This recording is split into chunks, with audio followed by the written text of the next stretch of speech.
baby, I'm bad. I just wanna get caught up in this life, I'm crazy, I'm mad. Do it no cap, only got one, so you better go live it up. Cash in the bag, stadium packed. Baby, I'm bad, baby, I'm bad. I got the cash in the bag, stadium packed. For the rocks on the side, I'm live it up, I'm the attack. Baby, I'm bad, I just wanna get caught up in this life, I'm crazy, I'm mad. Do it no cap, only got one, so you better go live it up. Cash in the bag, stadium packed. Baby, I'm bad, baby, I'm bad. Welcome everybody to the October/Boschtober 2024 edition of Bosch's World. I'm your host, Ron E. Bosch, and wow, what a month it's been. Probably one of the busiest, craziest, most amazing months of my life. So like every October, it starts off with my motherfucking birthday, Boschtober. I turned 38 this year. Now, I knew I had the wedding coming up a few weeks after my birthday, so I wanted to keep it a little low-key, but I still wanted to go out and celebrate a little bit. Come on, it's my birthday. How could I not celebrate Boschtober?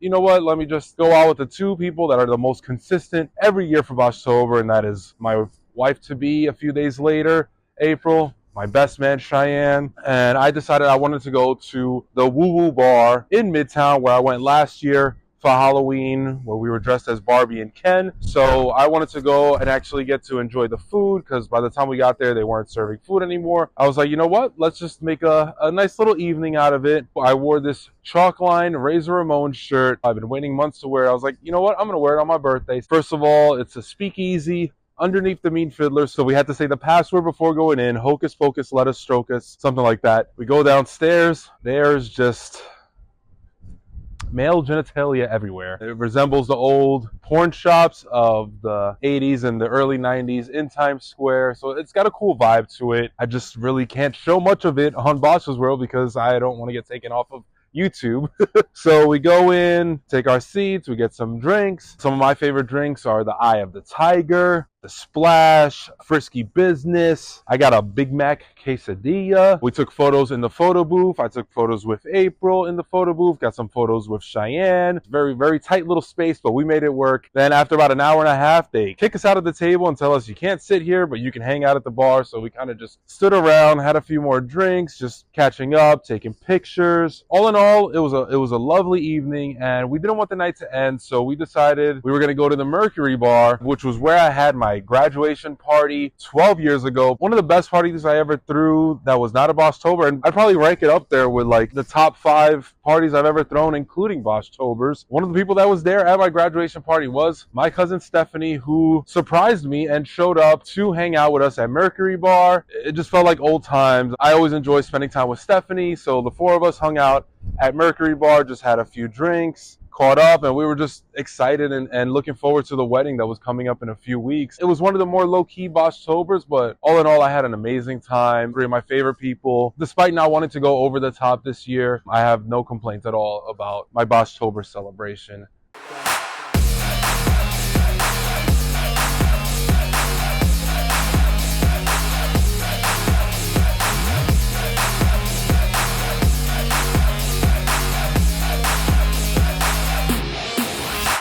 So for this month's Throwback of the Month, it is October, Boschtober, as you all know now. If you're following the channel, you saw me drop this video kind of cold on my birthday, looking back at my 18th birthday 20 years ago. Happy birthday to you! I'll just give a little context and you can go check it out, but that'll be the throwback for this month. It got its own video. My mentor at the time / boss lent me her camera for the weekend. Oh, this is Ronnie's personal camera that he owns now? Just to film my whole birthday weekend. And I guess that you can kind of call that like my first attempt at a vlog, where I started filming on the 7th with Frankie. We went to Times Square just to kind of count down my final hours as a minor before becoming a man. We bumped into my friends Pata and Thomas, who I knew from my youth group, to the craziest people I know, probably the 2 inspirations for why I was as crazy and wild as I was in my teenage years, and we're just bugging out in Times Square. It's not 12 o'clock! It's not 12 o'clock! The next night was my actual birthday. Someone was supposed to throw a party for me they forgot. So I go downtown, I'm bummed out, and one of my best friends, Barbara and Bichon, they threw me a surprise party. I was just so overwhelmed, and I can easily say it's one of the best birthday gifts of my life. Just something that like they put together so quickly. Got me a cake, got me a birthday cards. They all signed it, put 2 quarters on there for me to get a Lucy. And then the following night was the party at my house, which I was already planning for a while already. All the guys from wrestling came over, then like some guys from my high school that like I wasn't even that close with, but they showed up anyway. Beef Festival. Some girls showed up and they just saw it was all dudes and they left. My mentor showed up with her sisters. And on top of that, my family was there. And years ago, I did edit a video of that first night, 18 becoming the man. There's no way I could re-release that. So I kind of had to like repurpose it. And then I was like, you know what, let me just throw the rest of the nights on there and edit it together and make it safe for 2024. It's my day. That week, Just Lose It by Eminem came out. I always wanted to edit a video of that weekend to that song. And I think having the 20-year anniversary coming up gave me the perfect excuse to go back and finally edit something I've wanted to work on for 20 years, and I think the video came out pretty funny. Now this is the part where the rap breaks down. It gets real intense, no one makes a sound. Everything looks like it's 8 Mile now. The beat goes back and everybody loses the sound. So go to the channel and look for 18 Becoming the Man. What are we gonna do, Ronnie? I don't know. So I was wearing that shirt that you just saw in the throwback of the month. I decided to take advantage, get a few errands done on my birthday. We went to the courthouse to file for our marriage certificate. Then I went to go pick up the suit, which was finally ready for the wedding. I had been working with this lady over the past month, going there with Cheyenne, but I was by myself this time. One of the most surreal things ever happened. I get there, I'm wearing that purple birthday wishes shirt, and one of the employees at the store comes up to me and says, "Are you Purple Best Wishes guy from the Major Wrestling Figure podcast?" And it's one of those things that took me a second to process. So the guy, he mentions he's not in the Facebook group, so he never knew what I look like, but he'd heard the guys mention me on the pod numerous times. Super nice guy. He mentions that he listens to the podcast every Friday, and I sent the story in for the guys to recap on the show. And I voted early this month, so I guess I could count that towards October rather than November, but today is election day. I'm praying that by the time this airs, we get some positive results.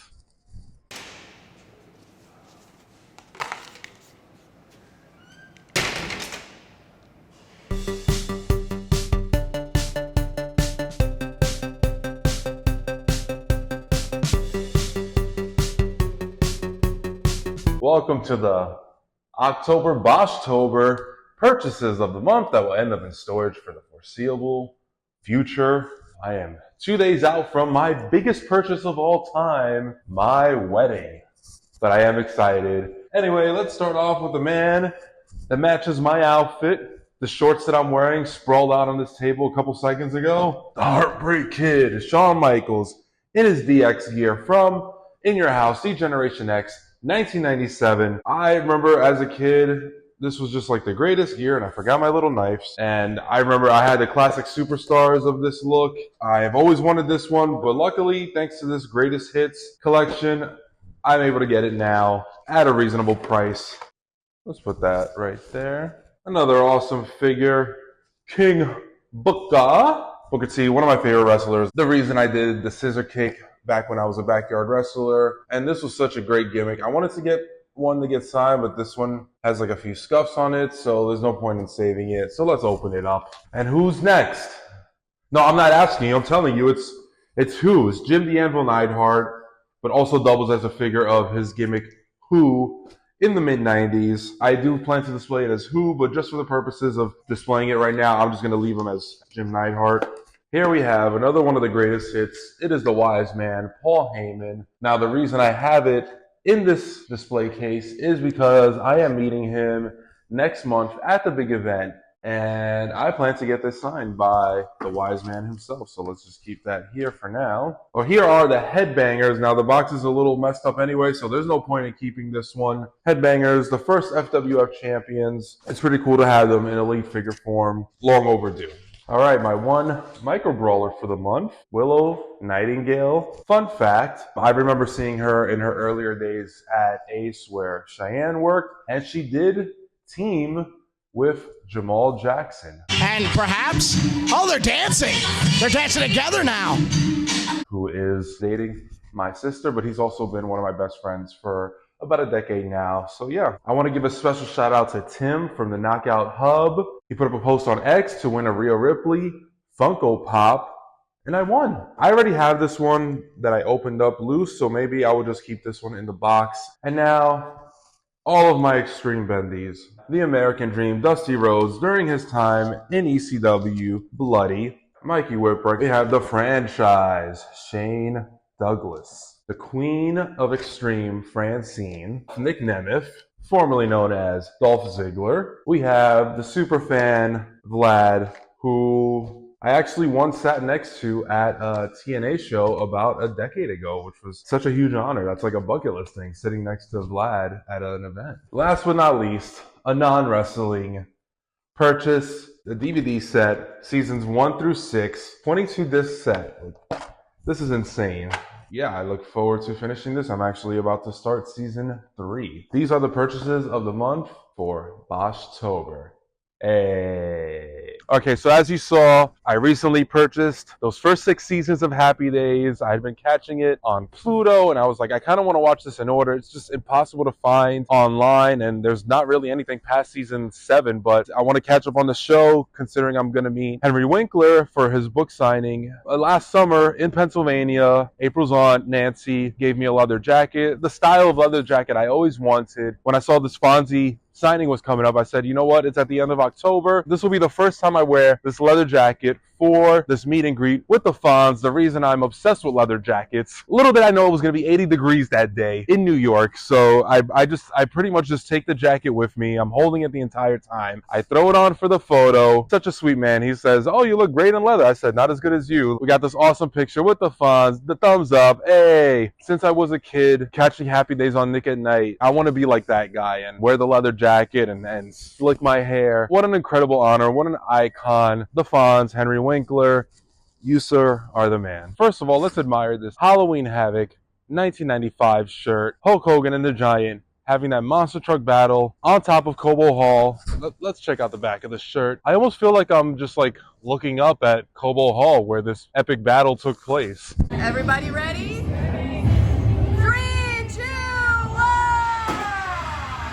So the next day, I got the Halloween celebration started a little early. I went with Natalie. Natalie is the person who's into all like the scary movies. So anytime there's a scary movie, we go see it together. I was like, you know what? This will be a fun thing to do with Natalie. And Jimmy Fallon announced this. I said, let's go. Hopefully we have better luck at this event at Rockefeller than we did last time when it was the SVU thing. That the line was ridiculous, but we had to pay for this one. So of course we were going to get in. Ready?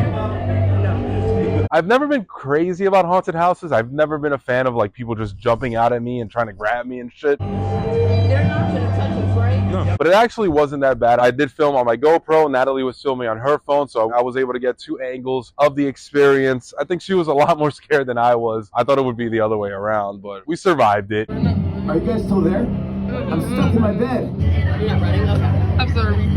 I don't like this. Oh my god. I don't like this. This is not okay. I am scared.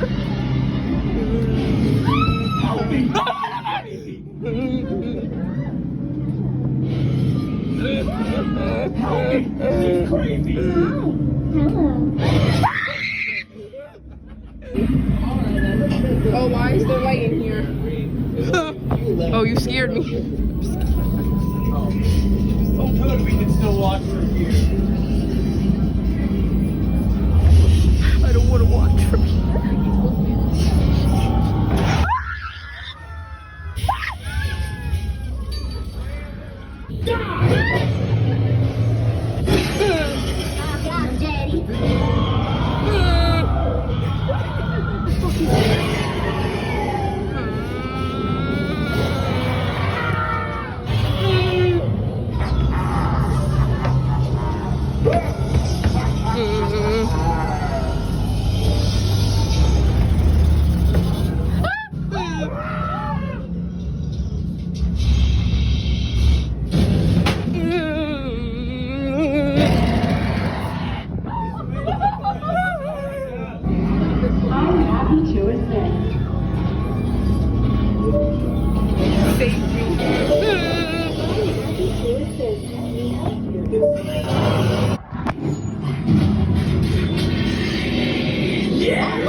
I am a little pissed off though. I noticed on Instagram a lot of people had these cool photos that they would take at the end of the experience, but for some reason the machine was down the 5 minutes that I was there to take my photo, so they ended up just taking the photo on my phone. And I remember going back like, hey, where's my photo? And they said, oh, the machine was down. So that did piss me off a little bit. I did expect it to be a lot longer. It was just under 10 minutes, so I thought for what I was paying it would be like a half hour.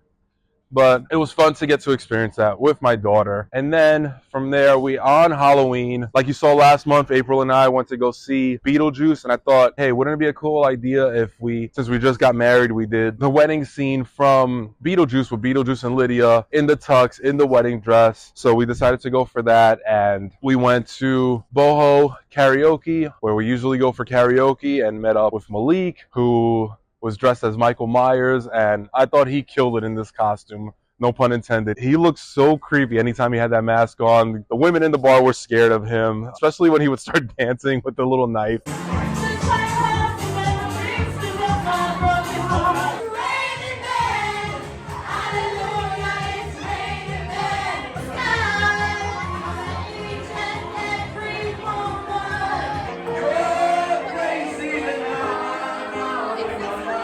I thought he looked awesome. We took some cool photos outside of the bar. We met somebody dressed as Bob from Beetlejuice, so we had to get a picture with them. Took some cool photos of each other. I only sang one song that night, but I thought it was the most appropriate song to sing dressed as Beetlejuice. Check it out. Come, Mr. Tallyman, tally me banana. Daylight come and he wants to go home. 6 foot, 7 foot, 8 foot, but daylight come and he wants to go home. He's a day. Daylight come and we want to go home. Day-o, day-o. Daylight come and we want to go home. Now, I don't know what version that was because it was mostly like a cappella, so I was like, oh, I hate when the version is a cappella and I have to do all the singing on my own. But yeah, we just hung out there the rest of the night. Cheyenne showed up, not in costume because he was coming from work, but Cheyenne sang Thriller at the end of the night. It's supposed to be midnight. Something was lurking in the dark. Persistent thriller. Thriller night. Second chances. You're fighting for your life inside a killer thriller tonight. It was my first time doing makeup like that, probably in like 20 years. So it's always weird because I want to like scratch my face or touch my face. My biggest fear was that it was going to be so warm that day on Halloween. It was another like 75-degree day. Luckily, the AC was blasting in there because I was worried all the makeup would melt off of my face while we were at the bar. At one point, these people started singing Last Christmas. The guy dressed as Santa Claus walked into the bar and everyone went nuts. That was such a surreal moment.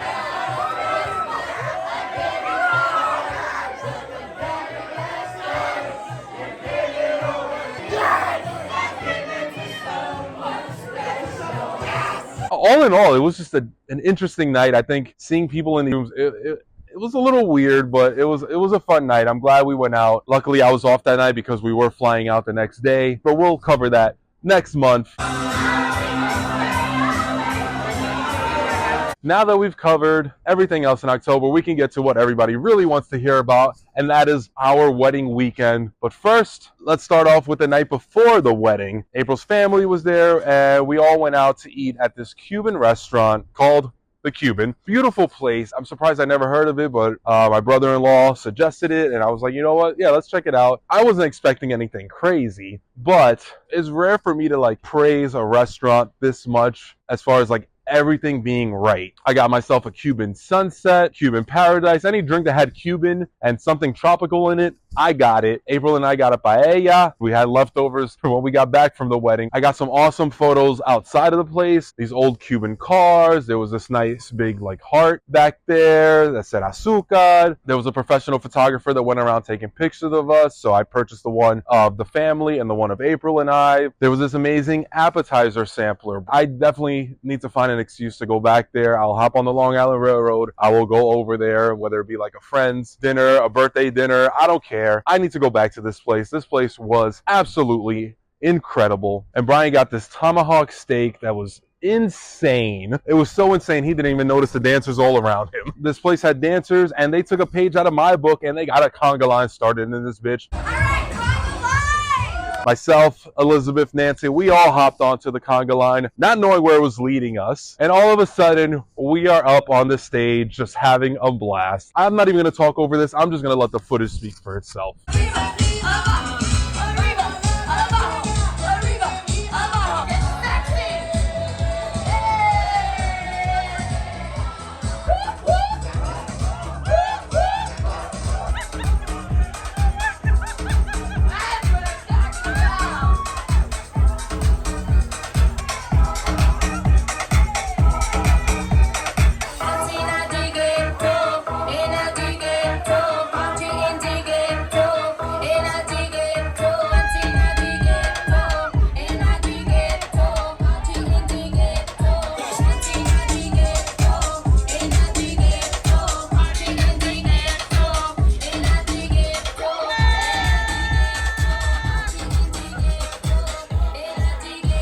Even where the family was sitting, they saw us on the TV screen, dancing on the stage. So Brian sends Apryl, sends Kim to go film us. I can't even put into words how awesome that was, knowing that the wedding was going to be even more epic. So here's what everybody was waiting for, but I'm going to get a little vulnerable for this one.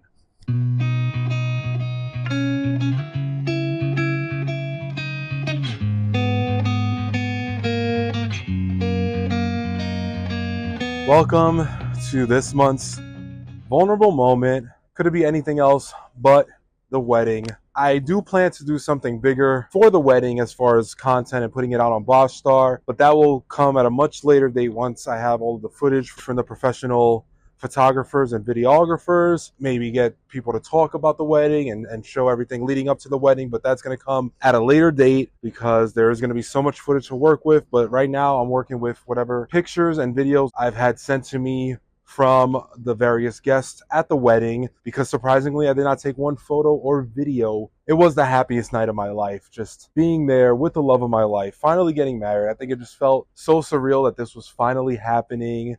Something I've dreamed of for so long, and it was like, it felt like I was in a dream. Like, holy shit, is this real? Like, is she really standing in front of me in a wedding dress in front of all of our friends and family? Like, it was just unbelievable. I feel like I can go on and on. Special thank you to everyone who helped put this together, from Apryl's mother, who's been there along every step of the way, my best man Cheyenne, who's been there with me through everything, from the suit to just being there for me in those final hours and keeping me relaxed as well as he could. Brian also being there as well, just all of his help, being the one person helping on both ends. Kiki, April's maid of honor, who I've known, like she mentioned in her speech, since her high school graduation. It was an honor having her there with us. My family being there, my mother, my sister, my stepfather, my daughter, being there for my special moment meant so much to me. April's family, from both sides, who I've grown to become close with all the years that I've been with Apryl, to all of our friends from TFA, to my Irish family, as I call them, to the major pod, who I may not have known as long, but has played such a pivotal role in my life over the last few years, to my mentors like Melanie, who was the first person to give me my opportunity as a professional editor, to Carmen, who was my teacher in high school and my second mom, as I call her. Like, I'm at a loss for words, like how to even describe it. And maybe in the upcoming weeks and months, I'll do a better job at like looking back at it. Now it's just been 3 days, so it's still like processing. But like I mentioned last month, I was nervous going into this, wanting everything to go perfect. And it probably elevated, especially in those final hours, like when I'm in the hotel room pacing, waiting to leave to make sure I don't run into Apryl before the ceremony, to getting ready in the suite upstairs, to standing at the door at the entrance of the ceremony. Probably the most nervous I've ever been in my life, and trying to like control my emotions and trying to not to like start bawling, because that's how emotional it was for me. And seeing everybody there, and I'm like, oh God, everybody's just like turning around and looking at me. This is so weird. I'm just standing here. They should have closed the doors. The few times I did get emotional was seeing April's grandmothers greet each other at the ceremony as I was waiting. I think that was the first time I started crying. And then again later when we were doing the family photos, taking the photo with both grandmothers, and like I get hitting me that my grandmother wasn't there for that moment. It did hit me pretty hard. But I think during the ceremony itself, I saw all the people as I was waiting. So I was able to like spot where everybody was. But as I'm like walking down, it was just like a blur. And I think I was so nervous and like so tense until the moment I saw Apryl like standing in front of me. And I felt like that was the moment where I finally was able to like relax, and I felt at ease being by myself most of the day. I was like in my head. That's when like my nerves went away, and I had her with me there. And I think that's when I finally like was able to like calm down, like taking all these awesome photos with our families during the cocktail hour. We didn't even get to go into the cocktail hour, making all of our entrances.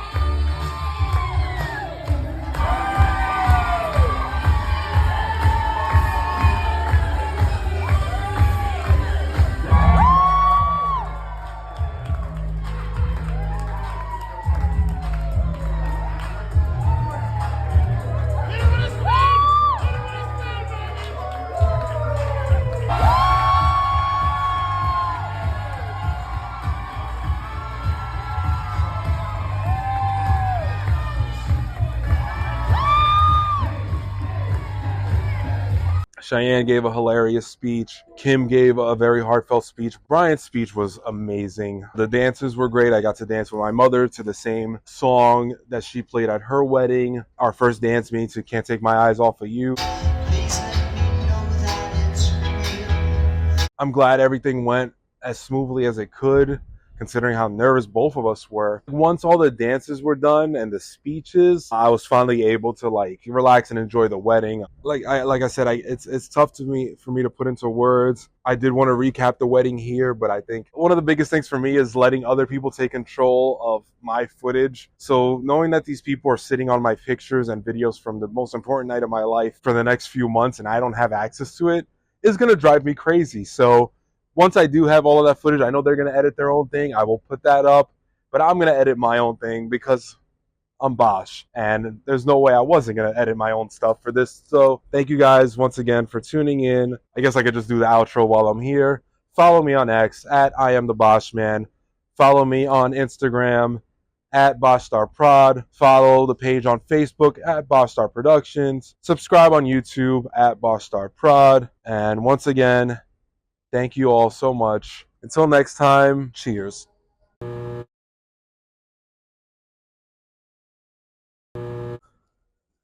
Now, did you think we weren't going to have the best party of all time at our wedding? Roll that footage.